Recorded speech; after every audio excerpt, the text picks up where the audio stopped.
Ladies and gentlemen. Come one, come all! It's once again time for a senses-shattering look into the music scene and life itself in Rex-A-Vision. Yay! I'm your host, Rex Thompson, your handy-dandy music journalism jack of all trades. I photograph, film, review, interview, and basically live and breathe the music world. And I'm going to share all four corners of the nation with you on this program in the form of extensive chats with musicians, but not just them. I mean, there's plenty of that, don't get me wrong, but we're going to look at the people who build those stages that you see them on. We're going to talk to the people who light those stages, amplify those stages. There's an army of folks like sound engineers, lighting directors, caterers, security guards, medics, the promoters, venue owners, tour managers, roadies, instrument techs, instrument makers, if you think about it, hospitality directors, merchandise people, bartenders, publicists, recording studio owners, the operators, the poor schmo who's got to come in and clean up at night. That guy's got stories, I promise you. Or woman. I'm not gender specific in all this. That weird looking guy who drives that truck around with the big crane thingy on it. I think his name is Rusty. Hula hoopers and countless others that I am blessed to get to meet as I travel across the country covering these events, or when I'm just here at home where the events come to me at the Spirit of Swanee Music Park, the coolest place on earth. Anyway, boy howdy everybody. Today it is my distinct pleasure to welcome one of the most talented women I know in the music industry, one of the sweetest women I know in the music industry, and as a photographer, let me just say that there is literally no bad pictures that you can take of the incredibly talented, wonderful Miss Bridget Law. Yay, Bridget. She's the former fiddler for Elephant Revival. She is currently with the Tierro band, kicking all the butt.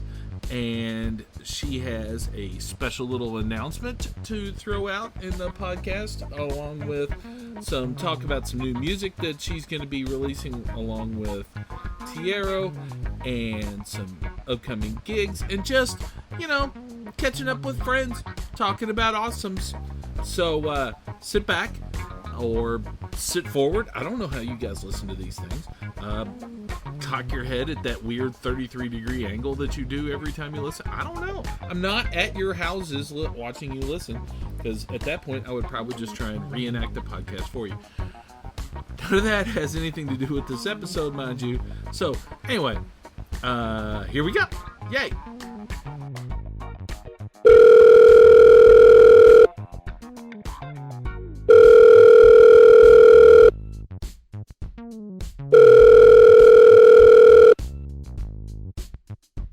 Boy howdy everybody, welcome back to Rex-A-Vision. Today we have a super special guest. She's been a huge part of the reason, or just the fact that I continue doing all this. You for sure would not be listening to this podcast if the following artist was not someone I've seen and fell in love with musically. I make everybody introduce themselves. Could you say your name there? Hello everyone, I am Bridget Law. Sweet.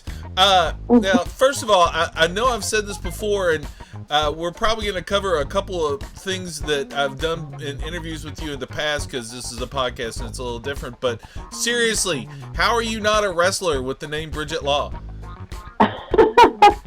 Or a lawyer or something like that. No, forget lawyer. That shit's boring. I mean, like, they've got that Glorious Lady of Wrestling show that I'm loving on Netflix and everything, but it's a big deal now. You can go out there, you could play a little bit and then whoop some ass.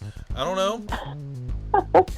Yeah, I mean, wrestling hasn't really ever been a forte of mine, but I could do some acro wrestling. I don't know. I mean, have you tried though? What's that? Have you tried though? Just with kids and stuff, I guess. See? Maybe you could wrestle kids. I don't know how this all works. I want to put that out there. It's probably not Oh, okay, to beat up small children. Okay, well, as usual, there was a little bit of stupidity to start my podcast. One of the very first things that I kind of wanted to touch on was I just noticed on Facebook that the Tierro with Bridget Law just changed her name to Tierro, the Tierro Band with Bridget Law. Is this like... Oh! Yeah. Is that like a You're deal? very observant. Well, I'll explain. We're about to release a bunch of music. We've been working really hard on recording, and it's so beautiful, and I can't wait to share it with everybody. It's magical, like Arabian sounding, it makes you want to like dance your butt off in your living room, and just, very like spirit soaring music. So yeah, I'm looking forward to sharing all that music. But I think that eventually we would probably move towards leaving my name off sometimes, just because it's a little clunky.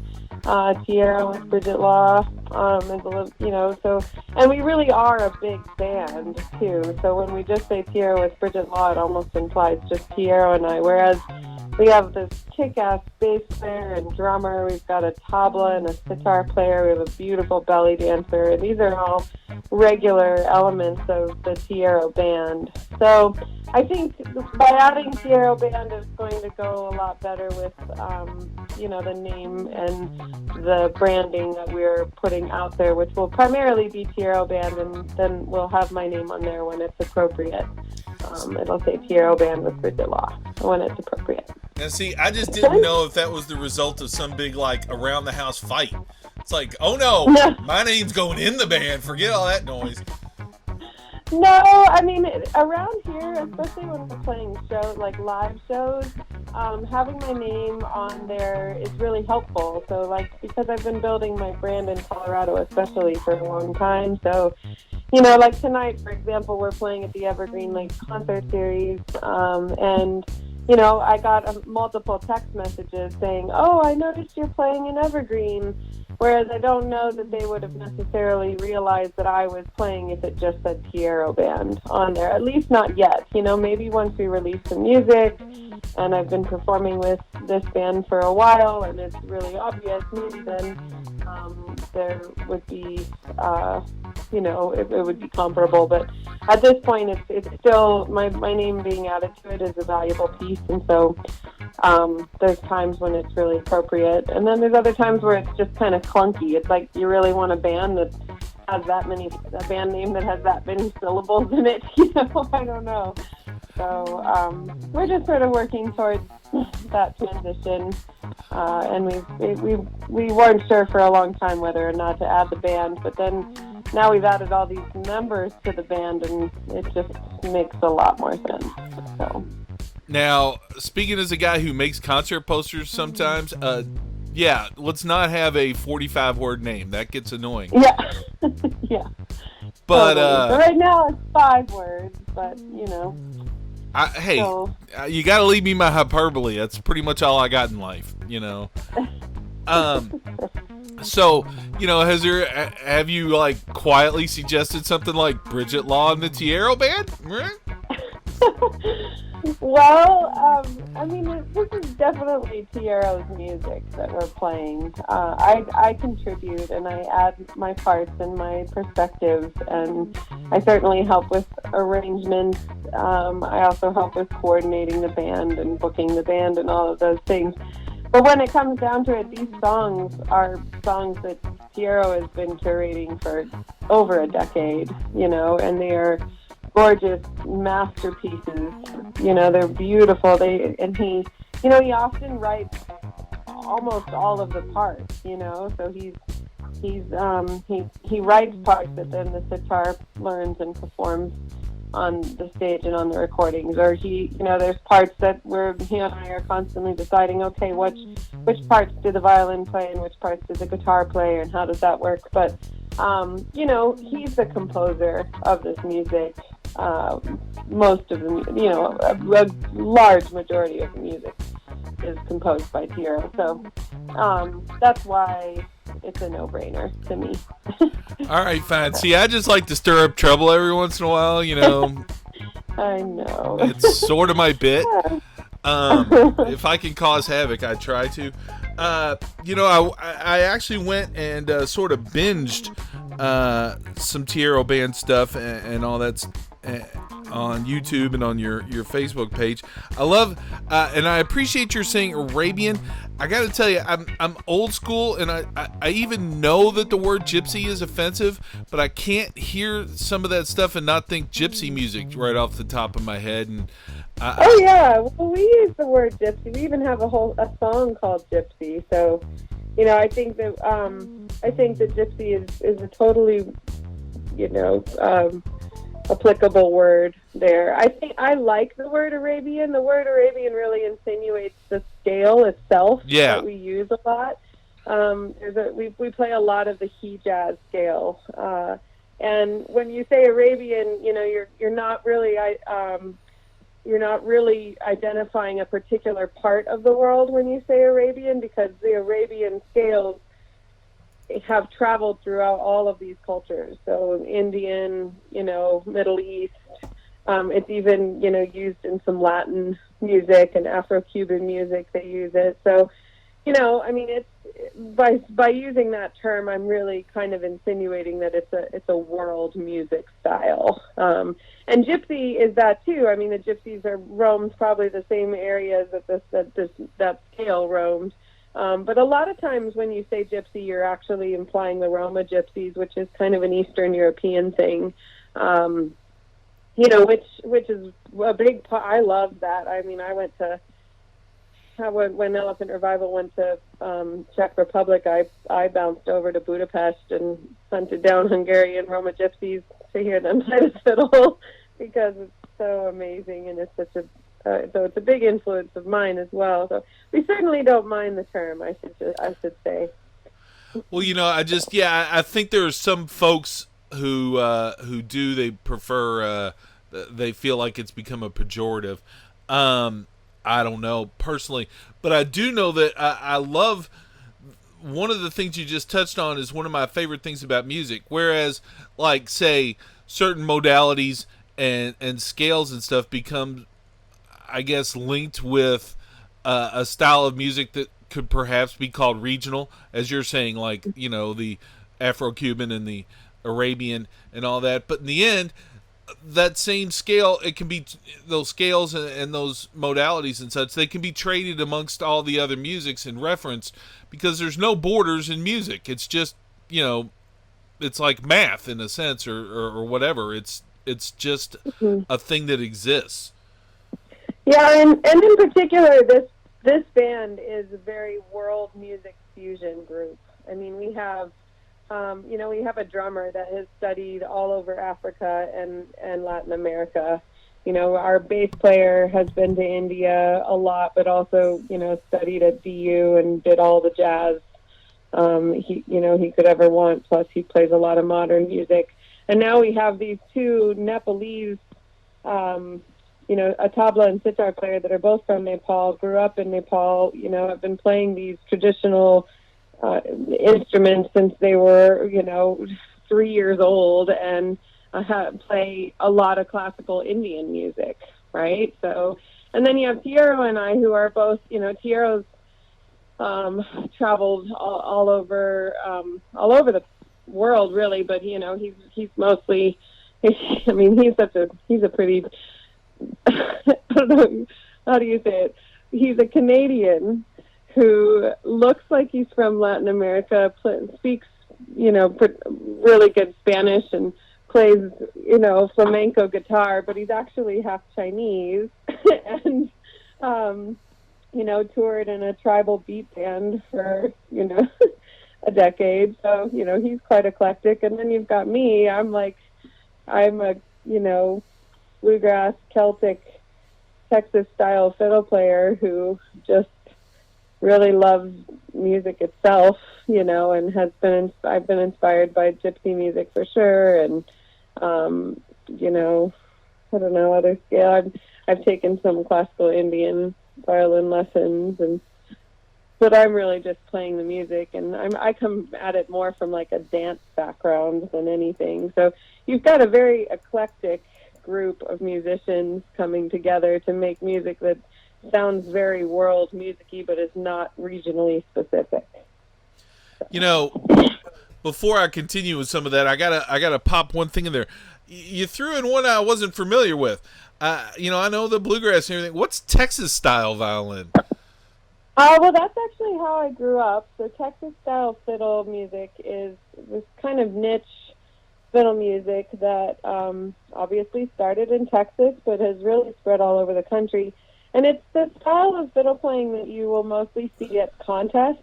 So sometimes it can these days it can interchangeably be called contest fiddling. It's a very technically demanding genre for the fiddle. So if you didn't grow up playing classical music, but you grew up playing Texas style fiddle music, then you probably have a nearly comparable level of technique, because the bowing is quite intricate and the parts are really detailed and specific, and there's a lot going on in that style for sure. And so that's how I grew up. From the time I was 10 until I was 19, I was competing in fiddle contests quite regularly.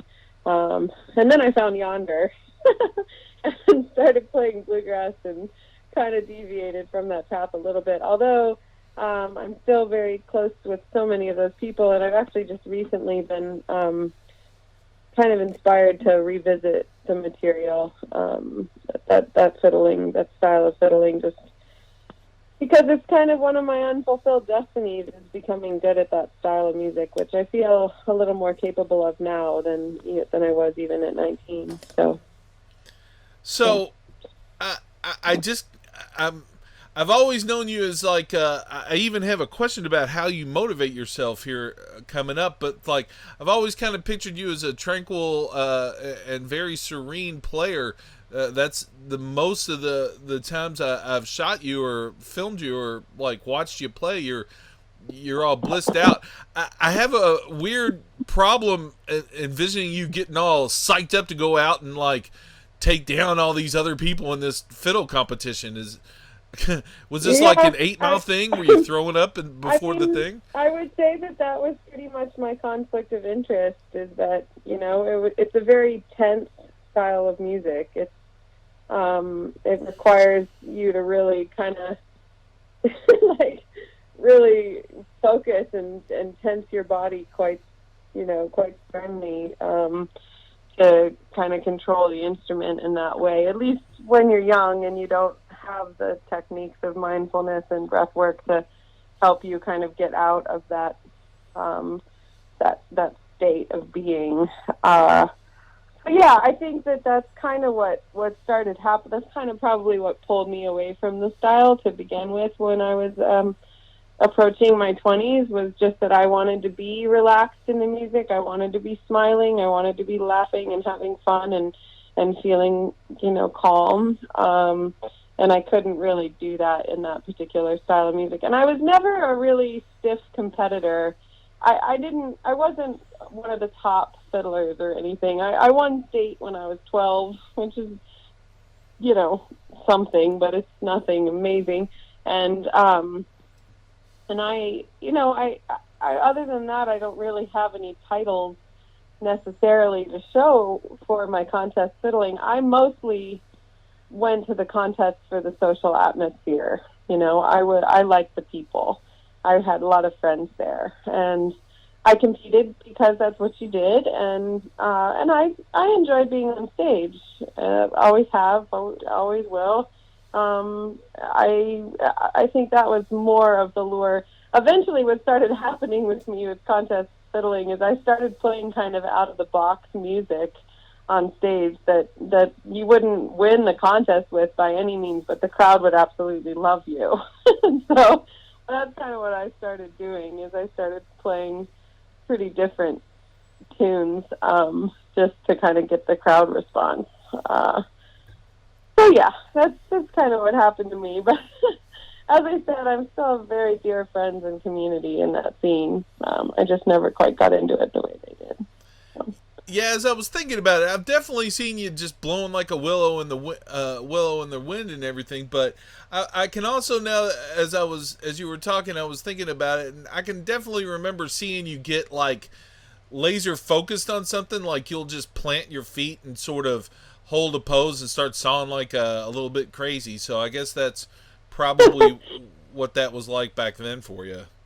Yeah, you bet. It really depends on what type of music I'm playing. I mean, you've mostly seen me perform with Elephant Revival, which is very, serene, dreamy music. So why not be there? Plus, it was also my main touring act for, a really long time. So the music was like almost second nature to me. I didn't have to concentrate as much on playing that music. It sort of just floated out of me. After years and years of doing it nearly every night, that's what happened. So, I feel like entering the Zen state was quite simple. But, I'd be curious if you went to a Tierro band show, how much of that you would see. There's certainly some of that, but the music is more difficult, and it requires more focus for me, for sure. Oh yeah, I've been watching. Like I said, I watched like about an hour's worth of clips of you over the last like 3 hours. So, Wow, I'm surprised you found that much material. Well, you've got a bunch on what's his face, and I found a couple of whole shows that somebody's put up. Oh, cool! So, Awesome. I didn't want to sit here and watch like 4 or 5 whole concerts before I talk to you because I like research. Don't get me wrong, but in the end, this whole thing has given me a great idea for a version of that Eminem 8 Mile movie, but it's you in a Texas fiddle competition. And I would just love to see you trash talking to all the other fiddlers, like y'all bitches ain't got nothing. What? Oh, that's hilarious. I got a feeling you can pull that off. I always did my best to be friends with everybody. Although, I have my bitchy side. I stand up for myself. I believe you, but I'm just saying you got to intimidate those other people. I'm just throwing that out there. Maybe I'm not saying this is why you lost those other contests, but I'm saying it could have been a factor. That's all. It's possible. I certainly didn't play into the drama as much as some of the people did. God, whatever that means. I gotta tell you, after we get done with this, I'm gonna be in like a 4-hour Texas fiddling competition. Oh, you should. Deep dive. It is a brilliant genre to research. I mean, it's pretty phenomenal. There's definitely some forefathers that are definitely worth researching, and the things that they did with that instrument are just incredible. I mean, it's pretty extraordinary. So, yeah, I mean, anybody who's curious, especially if you love bluegrass fiddle or just fiddling in general, I mean, you know what? It would be a bucket list thing to do is to go to Weiser, Idaho, the third full week in June. I mean, even nowadays, like Leftover Salmon played like a side concert there, so I think it's really expanding. But basically, it all started as a fiddle contest in a high school. Out there in this tiny town that's like 70 miles from Boise. And it's the National Old Time Fiddlers Contest. It's been going on since like the early 1900s. And then it started expanding, and so like all the contest fiddlers camped on the football field and used the locker rooms and stuff. But then like the swing, like Texas swing is sort of another, like it's a parent genre or to the contest fiddling. So then there's like this other field where everybody that likes to just play swing music goes and camps. And then out on the other side of this building behind that field is where all the old timers go camp. So there's all this old time music being played out there. And I haven't been back in 10 years or something, but I'm sure there's even more going on. And like I said, I saw footage this year of Leftover Salmon playing in town and then doing goat yoga. So I think they've really I saw that goat yoga stuff. Yeah, so that was all going on, at the National Old Time Fiddlers Contest, which is what that was like my first festival experience. I started going to that when I was 12 years old, and I was totally hooked on that. It was like a camping festival for a week. There were just like other teenagers everywhere. I probably did my first of many things at that festival. It was like the beginning of me really loving that kind of, community outdoor gathering around music. But it's a pretty epic event if you're into fiddling, for sure. So we could probably substitute that this one time at band camp thing with you with this one time at a Yeah, fiddle contest. yeah, definitely. Okay. Enough said. Uh, so we've been talking a little bit about collaborations and all that stuff. So I want to get one thing out there in the interest of all honesty. You are in fact married to a member of the Tierro band, correct? Yeah, I'm married to Tierro himself. Well, I mean, do you feel like that maybe helped you get the gig? The love was present from the get go for sure. We I mean, I think the music really drew us together. Our best friends had fallen are in love. The lead singer for his band that he toured with, called Canal, had fallen in love with a very, very dear, my best friend, who lived in Washington. And I was like, oh, I think she's with that guy from Canal, which I only kind of vaguely knew because I was a bit younger and into bluegrass when they were playing a lot in Colorado, but I certainly knew of them. So anyway, they are musicians, and they brought me to play music with them at the First Arise Festival, and that's how Tierro and I met, was, basically playing music together, and we kind of instantly had sort of this very conversational, musical, melodic way about our playing that was really natural, and so that's kind of where it all began. And then I started sitting in with his band, and we even recorded a song together within like the first year that we knew each other, and we were hanging out and we were into each other, and we'd kind of already fallen in love, but our lives were a little complicated. So when I came home from like a 9-week tour and he wanted to break up with me because he didn't have time to nurture a relationship with me, I'm like, okay, that's fine, let's just play music. So we actually played gigs together for a year before we actually decided it was ridiculous for us to not be together. And so he learned all of my little songs, and we played some duo gigs at this little ski resort, and I would sit in with his band. And once at the second Arise Festival, I came and played music with him, and I sat in with his band, and we got off stage, and somebody walked up to us and said, "The masculine and feminine energy united in my spine while you were playing together." And we just kind of like looked at each other like, well, heck, like that's some good stuff right there. So anyway, I think that was kind of a big moment for us, realizing that we had a lot of work together, both in life and love. And then eventually I met his son, and, realized that our family vibe was really strong. And so here we are. Yeah. Well, we're pretty happy. We enjoy all the different aspects of our connection, for sure. And our drummer actually lives in our basement. So is this something you approve of, or is it just like? Oh yeah.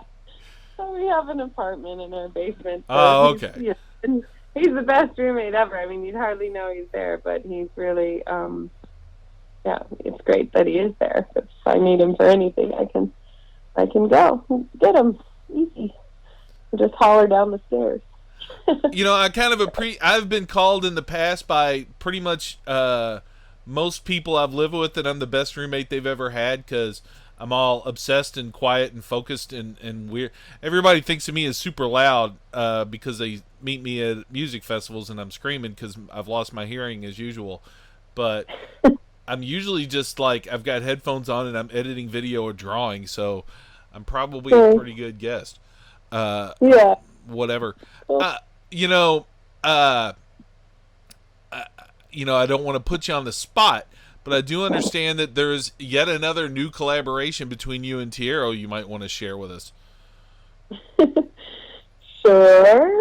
This is the new announcement, but I'm going to have a baby in December, so looking forward to kind of the next phase of my life and this chapter of family, and yet another way to collaborate with Tierro is a really good way of putting it. We definitely talk about how much fun we're going to have being parents together. Remember, though, you can't just cut this one from the set list if it doesn't work out. You're stuck with this. Yeah. Yeah, well, the good news is most of the things with Tierro and I work out pretty well. So we don't, there's very little that doesn't work out. So I think that's a good sign when you are going to make a baby with someone and have another endeavor of family together, is that you can connect and agree on a lot of things. And even if you don't agree, you can agree to disagree, but make room for each other's perspective. But, both of us have been in a variety of relationships before this. Tierro's been married and had a baby before, so he's got some solid experience of that. And, I think we feel like we're doing it pretty good. I'd hate to be overconfident there, but I do think that when you take your time in life and you do what you want to do personally before you really dive into such a deep collaboration as starting a family with someone, we've both lived very full lives. We've traveled, we've toured, we've had successful music groups, we've done, all sorts of different things. I've been an acrobat and,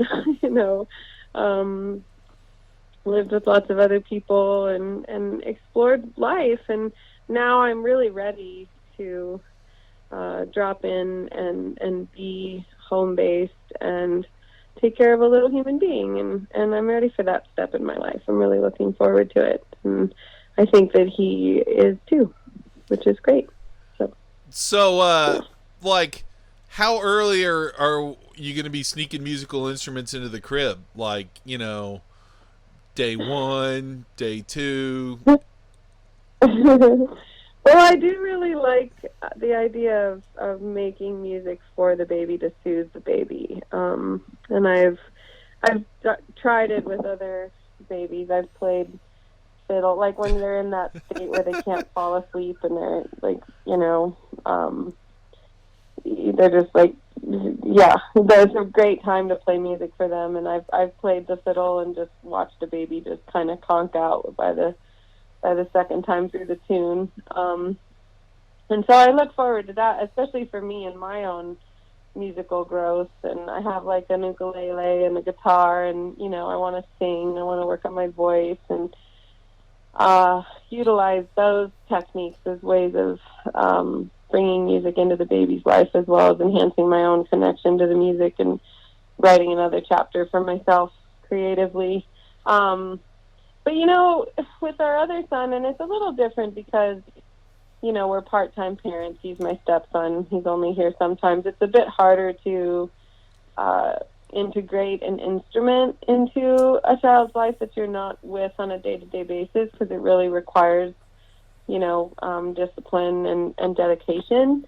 But, neither Tierro nor I were ever forced to play music. We chose to play music. And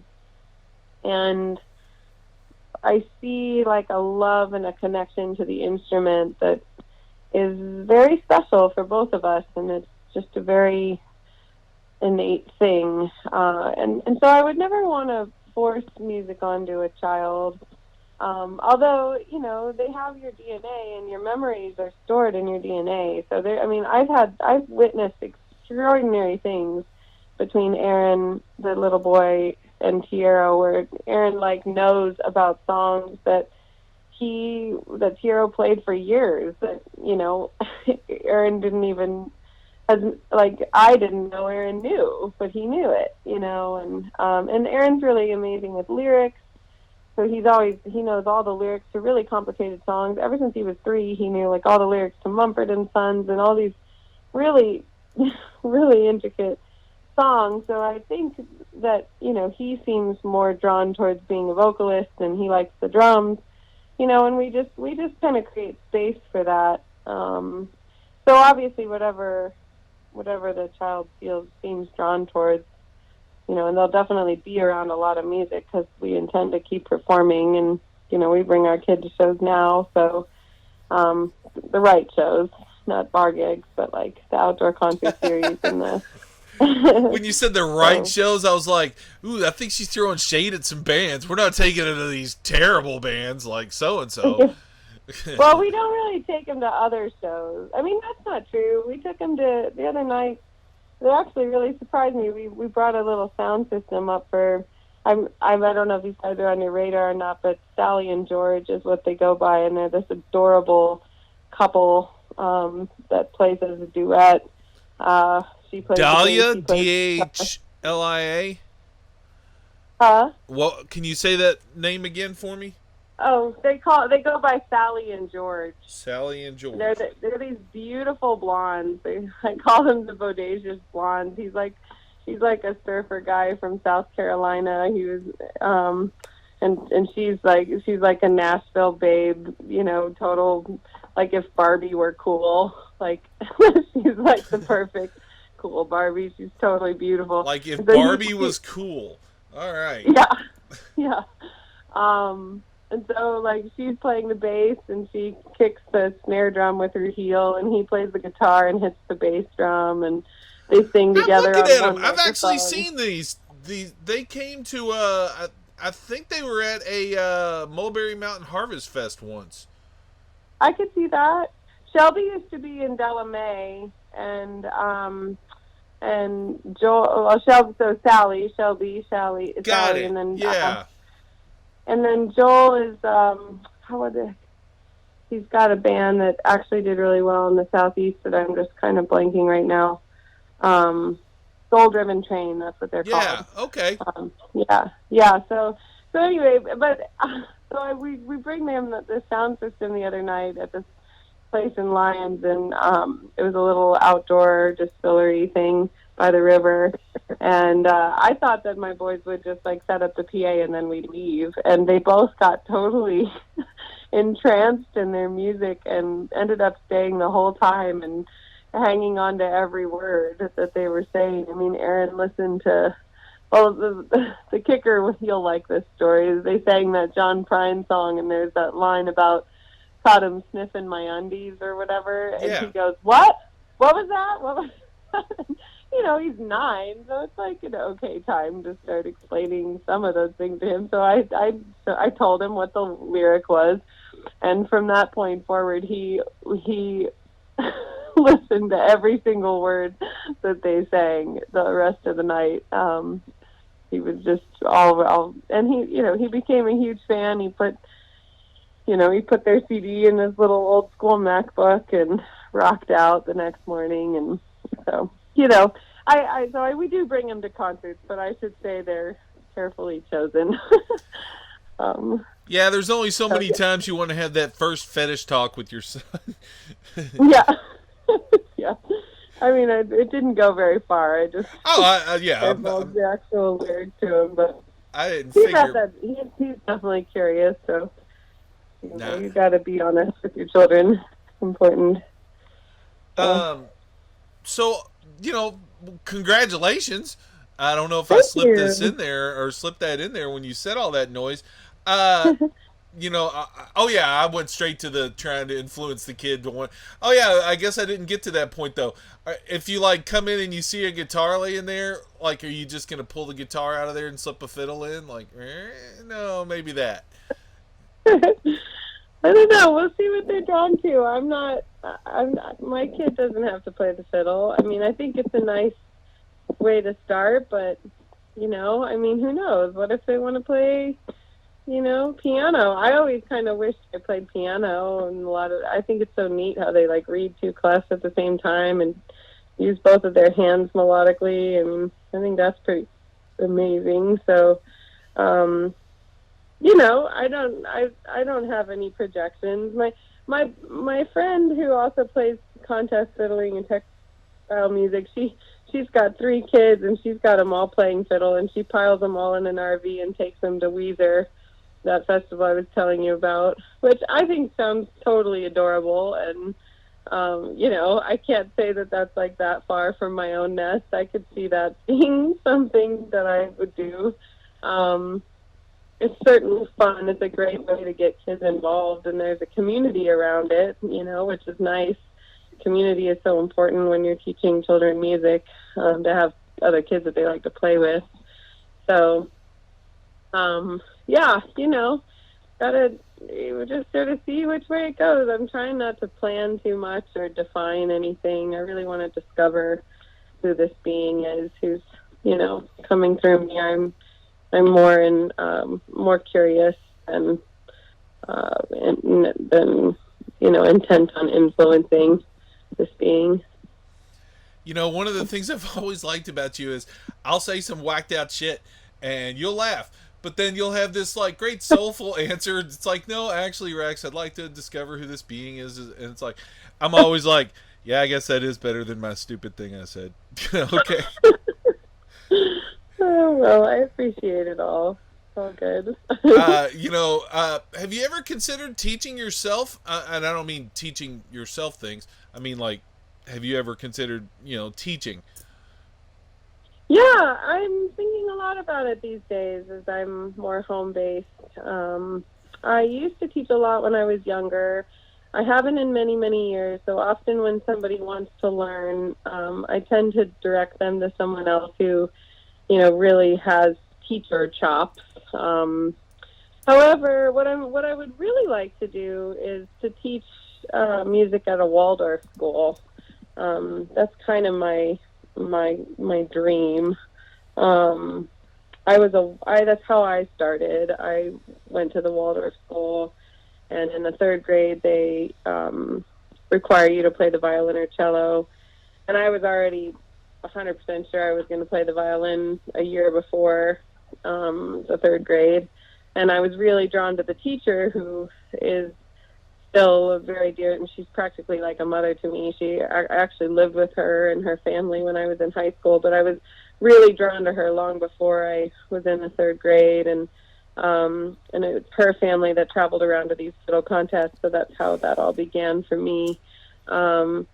But I really love the Waldorf curriculum, and I'd like to send my child to Waldorf, at least for elementary and middle school and early childhood education. So, a good way to be able to afford that is to actually work at the school. So I am at the brink of looking into what training would be necessary and how to find an opening in one of these schools to teach that. And I feel like I could teach far more than just the strings program. I have enough musical chops to teach the whole music program itself. So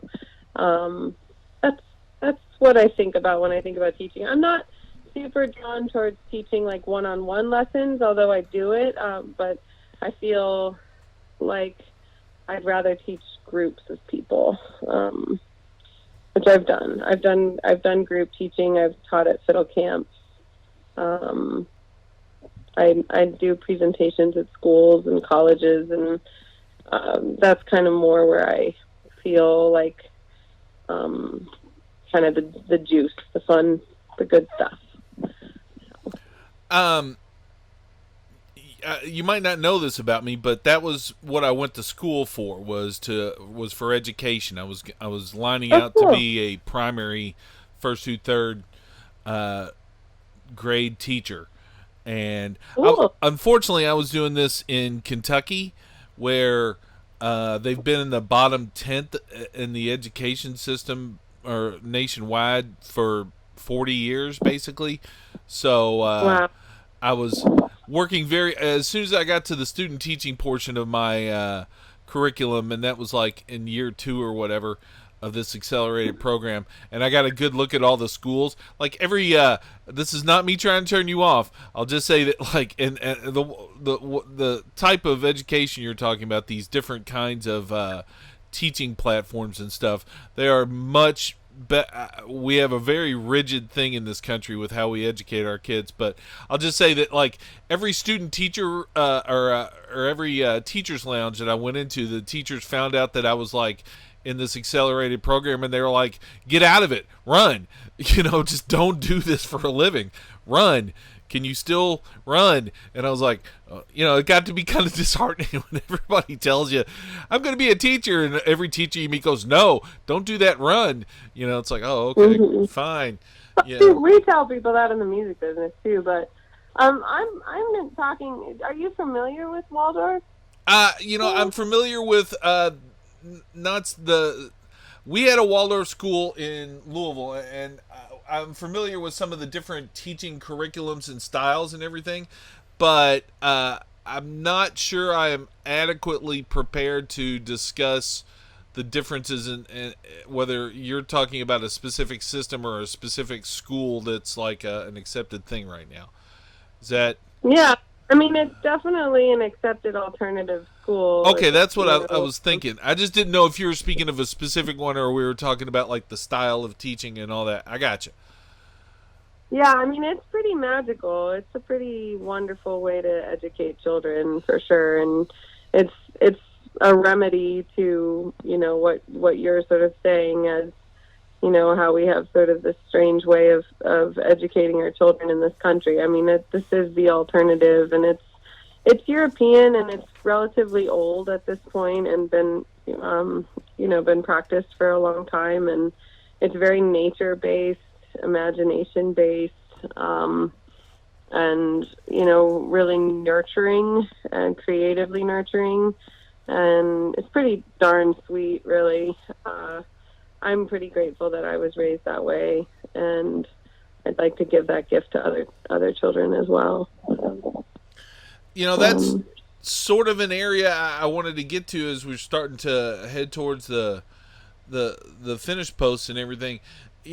Like sort of you've had as you mentioned, you've had a kind of a storied musical life. You've had this, the competitions and the travel and everything as a child, and then you had all the years with Elephant Revival and the nonstop touring and all that stuff, and now you're sort of moving towards it. It would seem like at least a more localized version of making music.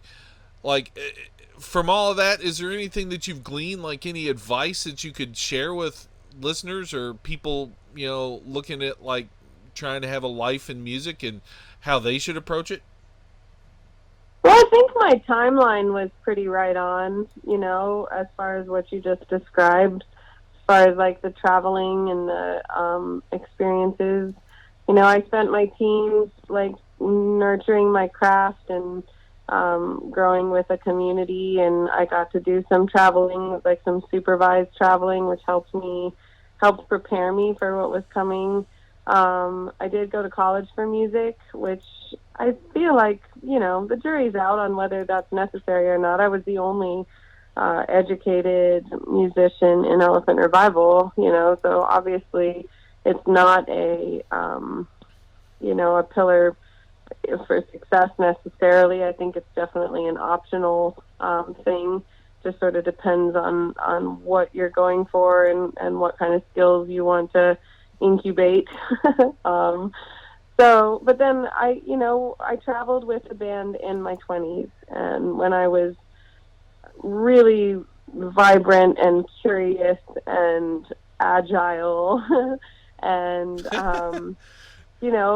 just ready to experience that. I was more excited by all of the things I was going to see and the rivers I was going to jump in and the people I was going to meet and the shows we were going to play than I was turned off by the hours and hours and hours of sitting in a van. Oh my God. And and then later in my 30s is when I met my husband and fell in love and realized that being away from him and our home was really counterproductive to what I really wanted to cultivate in that phase of my life. And so, now I pretty much only play shows in Colorado, so that I can really be a part of my family. So I recommend the timeline that I did. If you're young and you're trying to experience it, I would say go after it when you're in your 20s. Don't wait around, because you don't really have that much time really before your body starts saying, no, I don't want to sit in a van for 13 hours. No, thank you. Your body and my body agree on that one. Yeah, that's a very common thing. By the time you hit a certain age, that you don't want to do that anymore. And And, you know, I do think that what happened to me with Tierro is I started looking around at other people in the industry, other musicians, and that, you know, performing was the only life they ever knew. And for some people, that's the right thing for them, and that's how they work, and that's all they want to do, and that's all they can't do anything but it, so that's what they have to do. But I started recognizing that, you know, these people were maybe in their 50s, 60s even, and that's the only life they'd ever known. And I wasn't one of those people, you know. I have a diverse set of skills, and I had met a man that I thought would be an excellent father to my child, and I didn't want to miss out on that. And I took some big risks, and I took some steps that were courageous and risky. And although I wasn't the you know, the force that broke Elephant Revival, I think that my departure made it a lot easier for everybody else to walk away. And I will say that we do have conversations, and they have invited me back in as a voting member of the entity and honored my contributions. So that's pretty cool. So Elephant Revival, as it exists, in the form that it exists, is, you know, a business and a communication, or a business and a group of people working on communicating so that we can continue to provide the medicine in whatever form it is, which may just be recorded music for a while, but, you know, it's something that we consider sacred and know is important. So yeah, I kind of just like went all over the place, but I guess what I'm just saying is, you know, get after it while you're young. Is what I'm saying, because you never know what you want to make sure you accomplish everything that you want to in life. And luckily I had an older husband and enough foresight to realize that if I didn't stop touring, I probably would have missed out on getting to have a family, for example. So, You know, first of all, please don't ever worry about long rambling answers on the Rexavision podcast. It's kind of our stock in trade. Yeah. Second of all, this is, you know, I hesitate to ask anyone to speak for anyone other than themselves. And I'm going to sort of edge around breaking that rule a smidge. In a way, though, you know, you mentioned earlier the male-female energy balance. And that is one of the things that very much drew me to Elephant Revival. It drew me to Cornmeal. Anytime I hear sort of like, especially the fiddle seems to be a very feminine energy instrument, or it resonates better to me with a feminine player. Guys seem a little more aggressive and choppy. Women seem to go a little more lilting and melodic. I know that's probably not a universal hard and fast rule, and there's people out there going, no, you're wrong, you're an idiot. And yes, I am an idiot. I never really made any claims that I didn't think I was. But does that first part of what I'm saying here ring true at all to you? Well, I mean, sure, but yeah, I definitely would say there's, you know, like Jason Carter, Daryl Anger, they certainly make the instrument sound schmaltzy and melodic and gorgeous when they want to. So, but I think that it takes, in order for a man to not play the fiddle in a really like rigid, choppy, intense sort of way, it does take some partnering with the feminine energy within oneself to allow the finesse and sensitivity that is required, you know, to pull that out of the violin. It requires some partnership with that part of themselves. Yeah, it's just a basic nature thing, and like you said, it can be overcome with like some sort of maybe some self-realization or self-examination or whatever. No, we all have masculine and feminine energy existing within us. It's just a matter of how in tune with both sides of it that we are, you know. And it's a spectrum, right? There's no like right or wrong way to do it. We're all kind of like living in the spectrum. and working on balancing those energies in the way that's the most appropriate for our beings and our lives. So, if you're a fiddle player, and depending on what kind of music you want to play, but if you what you want is to like draw on people's heartstrings and make them cry, and you're you're a male, then you're going to want to kind of swim around in that spectrum a little bit and explore a little, because it's like soothing a baby, or doing some other things that are very feminine, for sure. Now, and also, just as a quick aside, it's no fair bringing Jason Carter into any of these discussions. That guy's some sort of alien. And Yeah. even though he is a University of Kentucky fan, which shows just some serious poor thinking on his part as far as I'm concerned, he has some incredible thoughts on how to play music. Absolutely. And one other thought I wanted to say is, if you were since it sounds like you're into this kind of thing, when you look at Texas style fiddling, for many, many, many years, it was a male dominated scene, and the men who played it, they played it. The style itself can hold a lot of that intense, driven energy, and that's kind of what it's built on. And so but then it was actually really interesting. About when I was a teenager was when the women started to win, and what they were bringing was finesse to the style of music. They had all the drive, they had all the techniques, they had all the rhythms, they had even the intensity, but they had an element of finesse in it that was appealing. And since then, women, including Kimber Ludiker, have won that contest. But I think it'd be a fascinating thing for you to check out. I'm gonna be checking that out. But I guess I wanted to lay that first point out to move on to the second point, because of sort of the biological clock.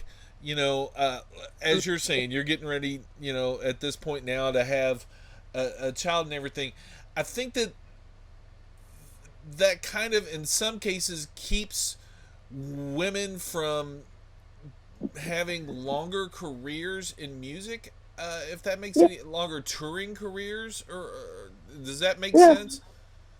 Yeah, I mean, this is a topic I've been talking about publicly for a long time now, and I think that it's in many ways, what suppressed women for so long is because there wasn't as much support and willingness to work with their how to balance family and careers. These days it's acceptable for a woman to have a baby in her mid-30s, even 40, right? So you have enough time to have a career before you go down that path. And even these days, there's groups of women, there's musical groups that are bringing their babies on the road. I'm with her. 2 of the women have babies, and I'm with her, and they travel with these babies. And there's more infrastructure in place to have that, to allow for that.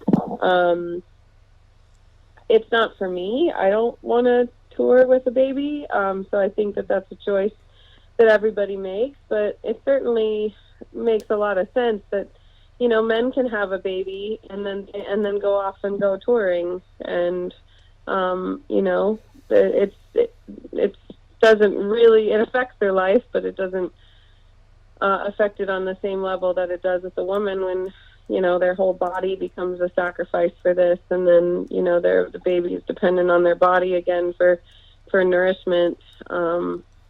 And other things. So, yeah, I think you're absolutely correct that it's probably what has had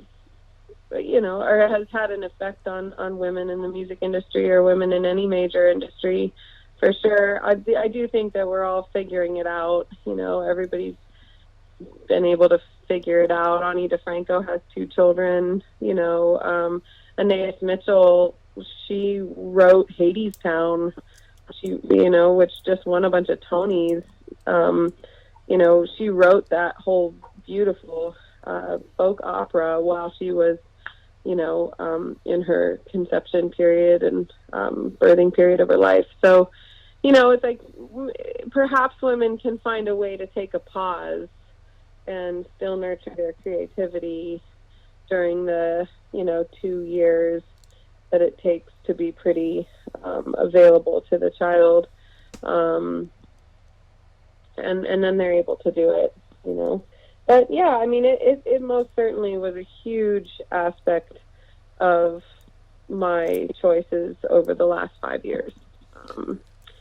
And you couldn't have told me that 5 years ago. I would have never realized that that's what I was entering was, because I'm 36 now. So I was 31, 32 when I met Tierro. And then, by the time I fell in love with his little son, I was like, wow, this is like a dimension of love that I want to experience in life. And Tierro every year would come around and I'd say, oh, Elephant Revival is going to tour next year. We're going to tour next year. And then every year about this time we'd come around, we'd start looking at the following year and we'd start getting all these amazing opportunities and committing to things.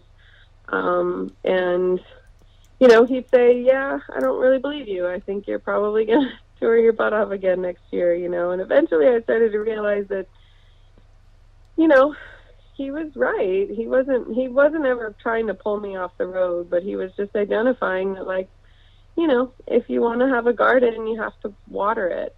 And, wow. And he said things like, I'll be with you and I'll even marry you, but I don't think it would be a good idea to have a child with you if you're touring. And I think he was really right, and he was being really wise about all of that. And eventually I really caught on to what he was saying and realized that it was a choice I had to make. And, your body is limited. And I actually think that with all the toxins that we're exposed to in the world these days, that fertility is it's a lot harder than it used to be, and especially when you're trying to get pregnant in your mid-30s.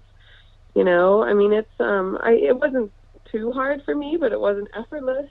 And some women have a lot, and men have a lot harder time with that. So, you can't wait too long. You really can't. Even though, like, mentally and emotionally, you could have a baby at 40. Can you physically? That's the question these days. So I kind of feel like I got in right in the nick of time, to be honest. And I only want to have one child, and part of my choice for that is because, well, environmentally, I think it makes a lot more sense, and just with the resources and the state of the world, but also because it makes it a lot easier to be a career woman. Having one child is manageable when you want to have a career. By the time you have two children, you're pretty much spent. So, those are all choices that I've made to try to find the balance for myself between career and family. See, what I really wanted to end up with all this is I think that your music has had, especially at this point, the music you're most known for is the music you made with Elephant Revival. No limits to what you can yet accomplish by any means, but specifically, you've inspired a lot of people. Like over the years of shooting and filming you guys, I've seen people go into just insane bliss modes while you're playing. It's like I'll look at the front row and they're all eyes squeezed shut, just swaying back and forth to the music. And if there's any lyrics going on, they're singing them to themselves or just mouthing the words or whatever. It's fascinating, and I've always been impressed with you and your band's impact on people. But I think in blazing this trail and showing people that you can keep making music and all that stuff while also fulfilling all your different these sort of life goals that you mentioned earlier that you wanted to check off or whatever. I think that might end up being a better example. A rich life is a great example for others, and it sounds like you're on that path. Yeah, I mean, I believe that. When we got married, my thought around getting married is I'm not getting married because I need that in my life. I'm getting married because I've been blessed in this life with this incredible opportunity for a male-female union that, when done well and when done with grace and evolutionary, ways, like being an evolutionary couple or a universal, expressing universal love through your union, you are an example of hope and true love to the people around you. And that's kind of what marriage was for me, is like a declaration of the dedication that I have committed myself to a really special male-female union that I intend to, operate in with utmost grace and consideration for our community as well as ourselves, and our family. And so, yeah, I think, I hope so. I certainly hope so. I can do nothing but follow my heart. I'm an extremely heart-centered person. I'm a very intuitively driven person. I'm an Aquarius, which one of the personality characteristics for an Aquarian is to be very futuristic and evolutionary, and have kind of a hope for the future. And that's how I live my life. So, I certainly hope and wish that my actions can deliver inspiration to others. And like you said, the music with Elephant Revival did that, and I'm reminded of that daily. I don't have a public appearance anymore without somebody coming up to me, expressing to me how much Elephant Revival has impacted their life. And I share that with the other Elephant Revival members whenever I possibly can, to just remind them that the music is so much more than just any one person's creations. It's actually medicine for humanity. And if anything ever gets us to perform again, I hope it's that. I hope that it's the recognition that we have medicine for the community, the world community. So yeah, but thank you. Thank you for acknowledging that. I hope that at least following my heart is an example. Yeah, I gotta tell you kind of inspired me. I generally, you said you were a heart-centric person who followed that stuff. I have a similar version of that, except I just have the attention of a fruit fly is the way I usually think about it. And it's like, I'm going to do this now. I like the heart-centric version. That makes it sound better. It's less like I'm a flighty weirdo and more like I'm just, I'm embracing the creative, I need to get better at that. The podcast that you've been participating in, and we're getting ready to wrap up, it serves a bunch of different purposes. My mom, when I was a kid, taught me a very... Huh? I love your mom. Oh, my mom loves you, for the record. You know what? Actually, my mom said to tell you hi. So oh, good. I was telling her what's going on today, and she was like, "Well, tell her I said hi, and see if she remembers me from the time we got to meet." I do remember her.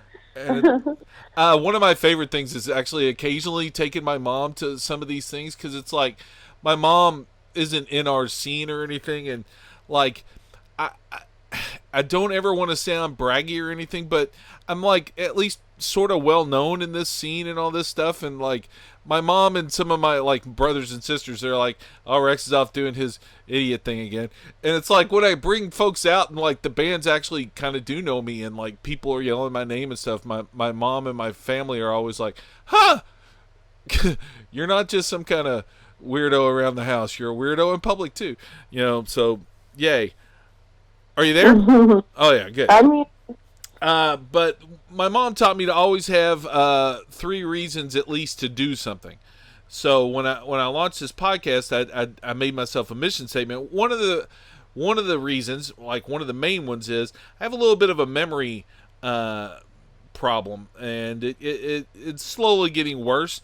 So one of the things I want to do is sort of get on record some of the crazy and crazy stuff that's happened to me, and you're part of one of my most treasured memories. Your band was the band that sort of made me decide to do this forever, and I always try and thank you for that whenever I see you or speak to you. And I want to get that on record with you on this thing. Is just I was trying to decide whether I should keep doing this because there wasn't a lot of money in it, and then everybody all weekend at that first Mulberry Mountain festival I went to in, I guess it was 2009, kept saying, go see this band Elephant Revival. And I went over there, and all weekend I'd been trying to decide, and then I saw you guys play, and I was like, yep, I'm doing this forever.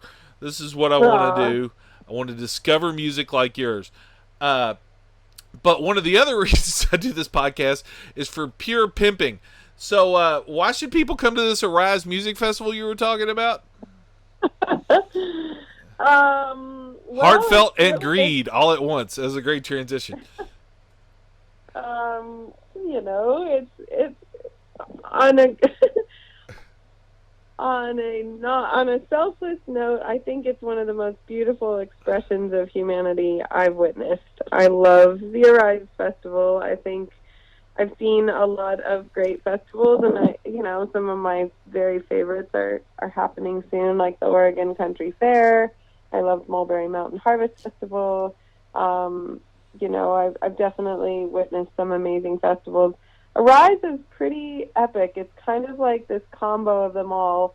I really like some of the elements of lightning in a bottle, but not all of them. And I feel like if you could take lightning in a bottle, Oregon Country Fair, Strawberry Music Festival, and Telluride maybe, and put them all together, you'd have Arise. And I think that's what I really like about it, is there's something for everybody there. It's extremely art-centric, and art in all of its forms. There's an incredible activist element, so that you can leave there having listened to at least 10 different people looking for solutions, or avidly curating solutions for how to help our species survive on the planet, or how to fight some of the awful political powers that are imprinting on our lives at the moment. It's just a really incredible expression of humanity, and the music is a big part of that. I'm a big part of the music. There's all different genres represented there, so you can have a little bit of any scene if you want. And then there's plenty to do outside of the music. So if, for example, there's a huge EDM artist on stage and you don't really dig electronic music, there's plenty you can go find. There's a wisdom village where they tend a sacred fire from the time the festival starts till the time it ends, and they have elders from different spiritual and tribal sectors represented there. Loads of workshops and yoga and performance art. There's going to be a flying trapeze there this year. Do we get to get on the trapeze? Well, there's flying trapeze artists performing. There was going to be a try it on the trapeze thing, but I think that they opted for more performances, which I can't blame them. I think trying to manage getting people that are at a festival on a trapeze might be a little much. So that's the selfless reason. The selfish reason is that my husband's the producer. So it helps me and my family if you go to Arise, of course. But I think that even the way that it's run is just run in a really holistic, community-oriented way. And I admire it greatly, and I'm looking forward to it. Yeah, I've been wanting to get out to the Arise Festival for a long time, and I believe that next year is when that's going to happen. And Cool. definitely do me. I try and mention this before, but stay on the line for a half a second after we wrap up here in a half second. Okay. Okay, I think we've adequately told everybody to go to the Arise Festival. Other than, when is it? Oh, it's April 2nd through the 4th. April?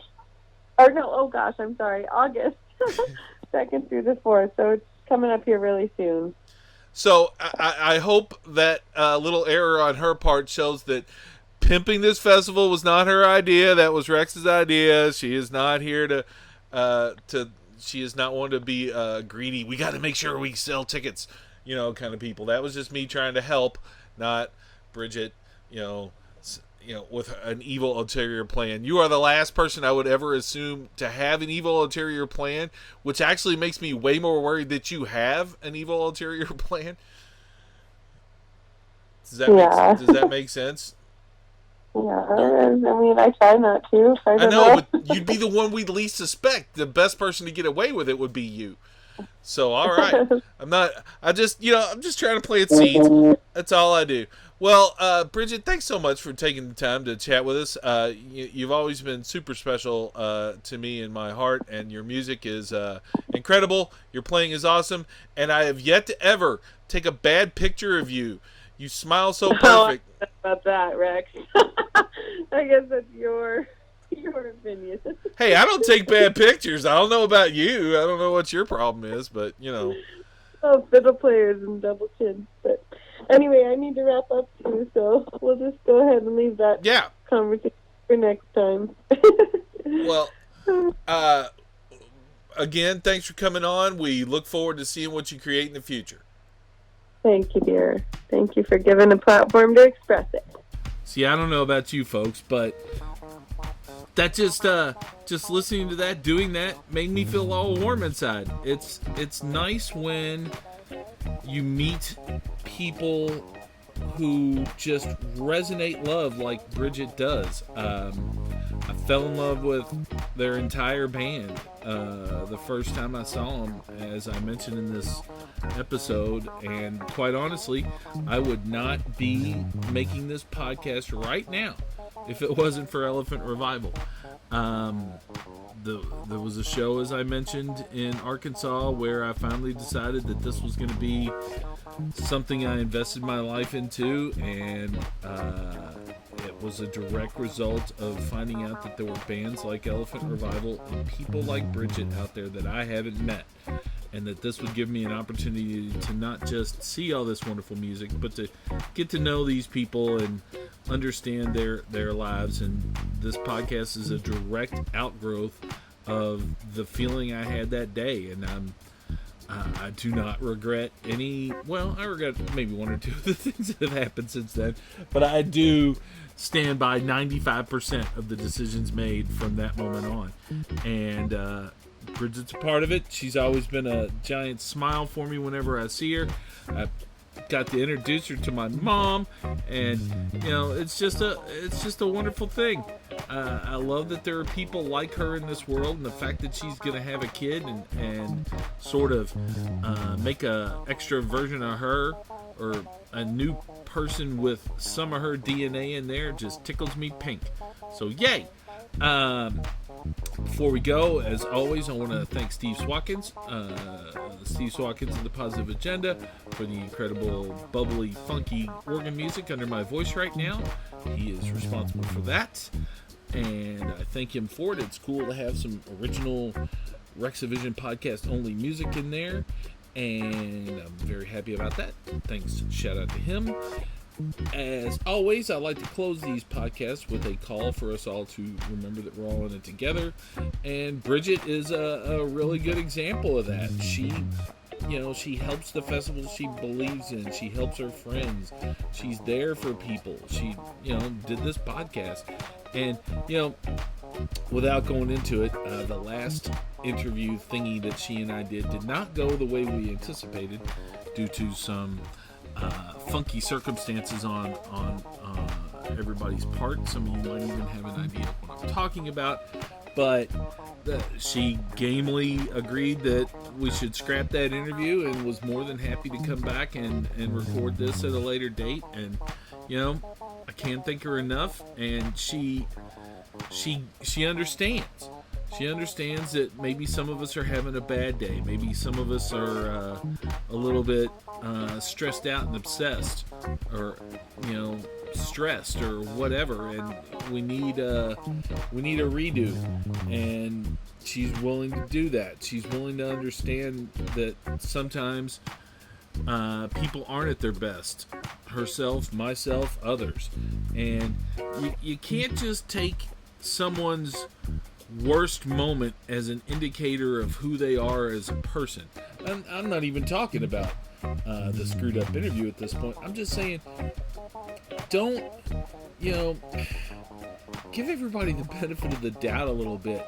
Maybe somebody was having a bad, shitty day, and maybe they needed something better to happen, needed, a smile to happen. Be that smile. Try and cheer everyone up as you go around the world. You would be hard pressed to find someone who knows me or has interacted with me who won't back me up on the fact that I run around trying to make people smile by telling stupid jokes and acting like a goofball all the freaking time. It's my bit. And when you get together with people like Bridget who also understand that and are ready to join in the bit, the love just gets stronger. It gets amplified. And the more people you bring together like that, the stronger the message. So, make the world around you a little bit of a better place. You'll inspire the people around you to try and do the same, and slowly but surely will actually make the world a better place. And I don't know what better cause there could possibly be, I love you all. Have a great day.